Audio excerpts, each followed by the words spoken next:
Did you know that in between Jesus' crucifixion on Friday and his resurrection on Sunday, something absolutely epic happened? It's a part of the story we don't always hear about in detail, but it's mentioned in the Apostles' Creed. He descended into hell. So, what exactly went down during that time? Let's dive into one of the most mysterious and powerful events in history. Picture this. After Jesus breathed his last on the cross, his body was laid in a tomb, but his spirit, his divine essence, wasn't just resting. He embarked on a mission. The Bible gives us a few glimpses of this. 1 Peter chapter 3 says that Jesus went and proclaimed to the spirits in prison. Now, who were these spirits? Many theologians believe they were the souls of those who lived before Jesus' time, people who had faith but hadn't yet been fully redeemed. Think about all the faithful figures from the Old Testament: Abraham, Moses, David, Isaiah. They were waiting. They were in a place often called Sheol or Hades, a realm of the dead. It was on the fiery pit of eternal punishment we often imagine when we hear the word hell, but more of a shadowy waiting place, a realm of separation from God. These souls were held captive, not by their own sin necessarily, but by the universal state of sin that humanity was in. They were waiting for a savior, for the promise to be fulfilled. So, Jesus descends, not as a captive, but as a conqueror. Imagine the scene: darkness, stillness, a place of long-held waiting.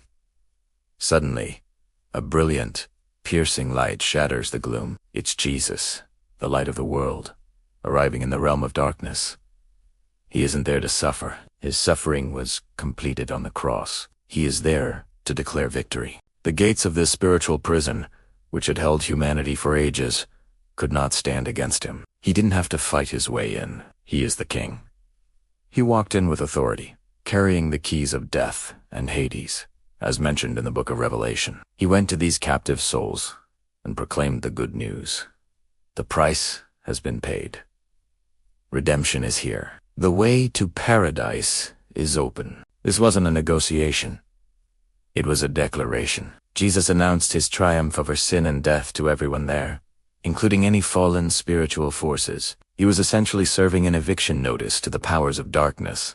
Their hold was broken. This event is often called the harrowing of hell, and it's a powerful testament to the scope of Jesus' victory. It wasn't just for those who would live after him, but for all who would ever put their faith in God. Then he led the captives free. Ephesians chapter 4 paints this picture. When he ascended on high, he took many captives and gave gifts to his people.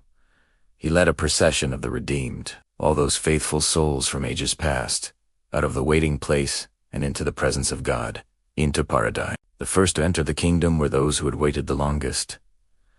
So, that Saturday was anything but quiet. While the world mourned, Jesus was carrying out the greatest rescue mission in history. He was reclaiming what was rightfully his, liberating the captives, and demonstrating that his power extends over every realm, heaven, earth, and even under the earth.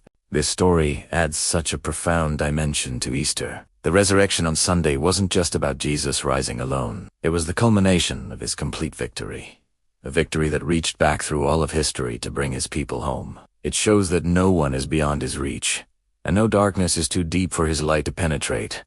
It's a message of ultimate hope. Thanks for watching. If this story blew your mind as much as it does mine, hit that like button and subscribe for more deep dives into incredible stories. See you in the next video.